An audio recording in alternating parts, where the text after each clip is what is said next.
Olá, prosseguindo no estudo do livro O Evangelho segundo o Espiritismo, capítulo 28, coletânea de preces espíritas, na quarta parte, preces pelos que já não são da terra, ao tema pelos espíritos endurecidos. Allan Kardec faz um prefácio com 3 parágrafos detalhados a respeito da questão dos espíritos endurecidos. Depois, ele apresenta uma sugestão de preces, também orientando o espírito endurecido, que se comunica numa reunião mediúnica, para poder induzi-lo de diversas maneiras a modificar a sua posição espiritual. Este é o objetivo da prece, auxiliar o espírito que está retido na escala de progresso espiritual e, por essa razão, detido num universo íntimo de sofrimento, mesmo que não entenda assim. Então, no prefácio, Allan Kardec coloca da seguinte maneira a condição de espírito endurecido.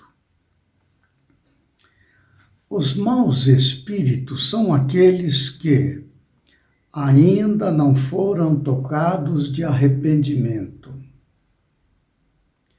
que se deleitam no mal e nenhum pesar por isso sentem, que são insensíveis às reprimendas, repelem a prece e muitas vezes blasfemam do nome de Deus. São essas almas endurecidas que, após a morte, se vingam nos homens dos sofrimentos que suportam e perseguem com seu ódio aqueles a quem odiaram durante a vida, quer obsediando-os, quer exercendo sobre eles qualquer influência nefasta. 2 categorias há bem distintas de espíritos perversos. Há dos que são francamente maus e há dos que são hipócritas.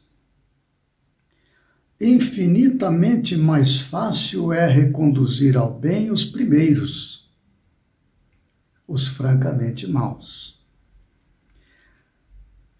do que os segundos, os hipócritas. Aqueles a quem mais das vezes são natureza brutas e grosseiras, como se nota entre os homens, praticam o mal mais por instinto do que por cálculo e não procuram passar por melhores do que são. Esses são os francamente maus. Há neles, entretanto, um germe latente que é preciso fazer desabrochar, o que se consegue quase sempre por meio da perseverança, da firmeza aliada à benevolência, dos conselhos, do raciocínio e da prece. Por meio da mediunidade, a dificuldade que eles encontram para escrever o nome de Deus é sinal de um temor instintivo, de uma voz íntima da consciência que lhes diz serem indignos de fazê-lo. Nesse ponto estão a pique de converter-se e tudo se pode esperar deles. Basta se lhes encontre o ponto vulnerável do coração. Esses são os francamente maus. Agora Allan Kardec fala dos hipócritas. Os espíritos hipócritas quase sempre são muito inteligentes, mas nenhuma fibra sensível possuem no coração. Nada os toca, simulam todos os bons sentimentos para captar a confiança. E felizes se sentem quando encontram tolos que os aceitam como santos espíritos, pois que possível se lhes torna governá-los à vontade. O nome de Deus, longe de lhes inspirar o menor temor, serve-lhes de máscara para encobrirem suas torpezas. No mundo invisível, como no mundo visível, os hipócritas são os seres mais perigosos, porque atuam na sombra, sem que ninguém disso desconfie. Têm apenas as aparências da fé, mas a fé sincera jamais. Veja que interessante a classificação que Allan Kardec faz, dando-nos a pista para encontrar nas comunicações mediúnicas os que são espíritos francamente maus e os hipócritas. Identificar este segundo é mais difícil, compreendemos isso, em face da inteligência que os caracteriza na sua maior parte. Agora, Allan Kardec apresenta, então, uma extensa prece que nos traz muito ensinamento de como nos dirigir a tais espíritos e como é que estas ideias podem atingir o coração de tais espíritos. Veja só. Senhor, digna-te de lançar um olhar de bondade sobre os espíritos imperfeitos, que ainda se encontram na treva da ignorância e te desconhecem, particularmente sobre fulano de tal. Bons espíritos, ajudai-nos a fazer compreender que, induzindo os homens ao mal, obsidiando-os e atormentando-os, ele prolonga os seus próprios sofrimentos. Fazei que o exemplo da felicidade de que gozais lhes seja um encorajamento. Aqui ele está se dirigindo aos bons espíritos. Agora ele fala diretamente ao espírito a quem ele dirige a prece. Espírito que te comprases no mal, vem ouvir a prece que por ti fazemos.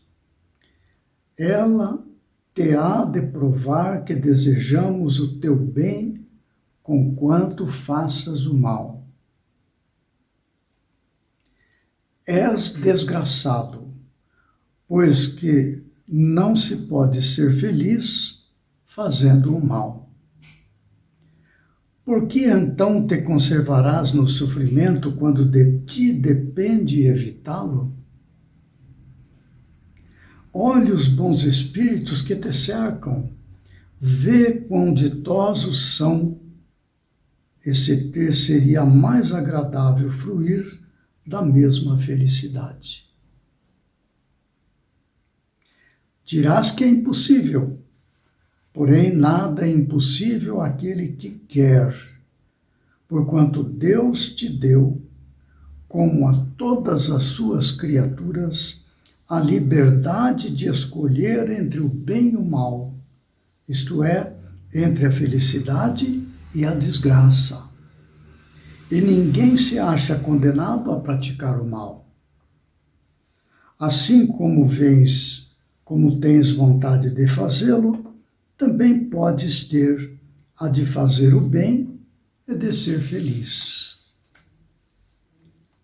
Volve para Deus o teu olhar. Dirige-lhe por um instante o teu pensamento, e um raio da divina luz virá iluminar-te.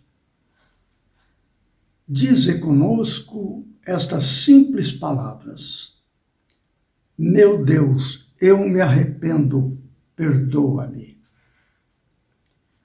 Tenta arrepender-te e fazer o bem, em vez de fazer o mal, e verás que logo a sua misericórdia descerá sobre ti, que um bem-estar indizível substituirá as angústias que experimentais.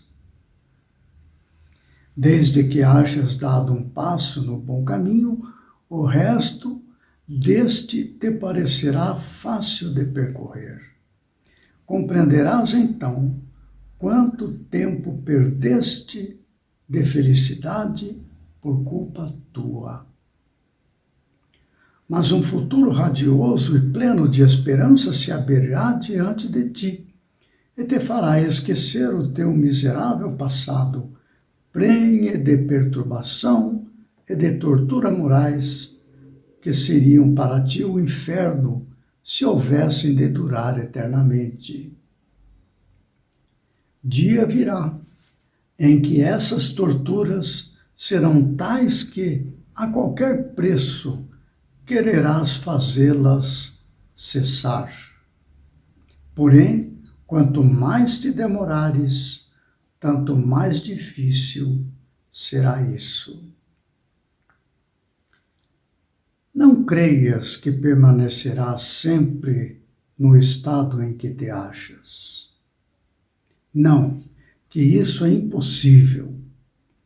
Duas perspectivas tens diante de ti: a de sofreres muitíssimo mais do que tens sofrido até agora, e a de seres ditoso como os bons espíritos que te rodeiam.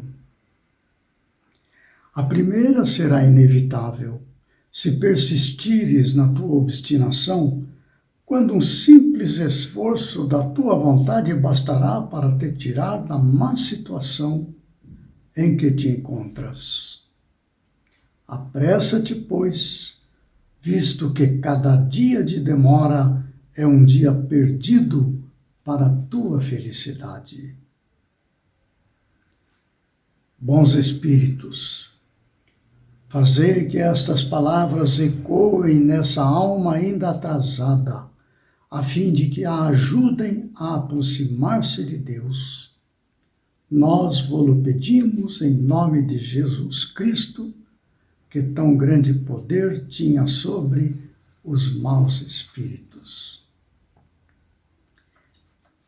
É um texto mais longo, porém, nós observamos na leitura do texto que nos traz grande entendimento sobre os processos mentais e psicológicos que precisam ser utilizados para conduzir o espírito endurecido à sua própria libertação através do processo de arrependimento. O arrependimento é o fim do processo. É quando a pessoa transpõe a barreira do endurecimento do coração para entregar-se à vontade de Deus. Fala-se muito de arrependimento, porém nem sempre se compreende bem o sentido desta palavra. Ela é fundamental para o processo de despertamento espiritual.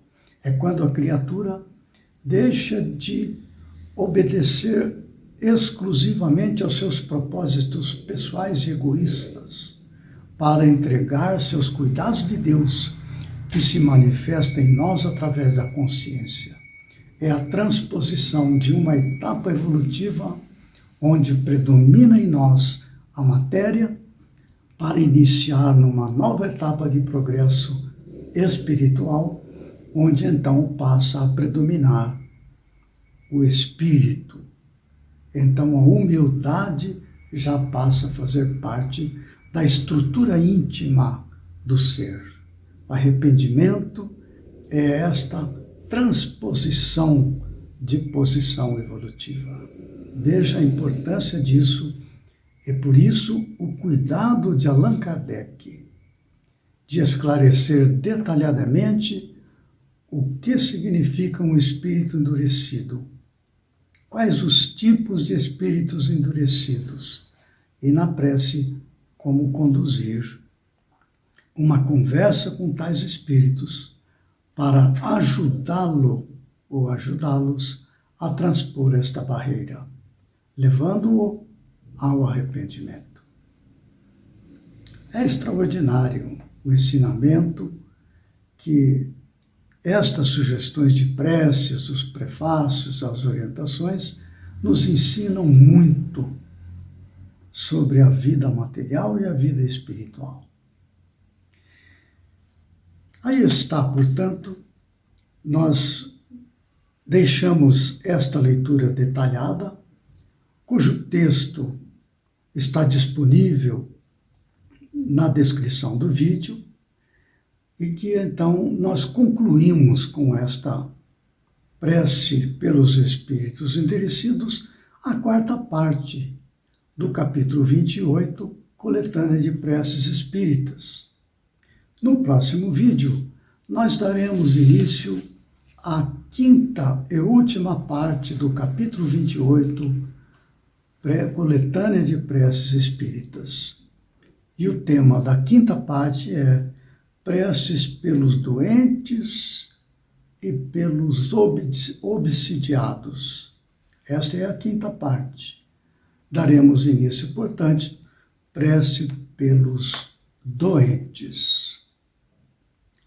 Até lá, que Jesus nos ampare e fortaleça.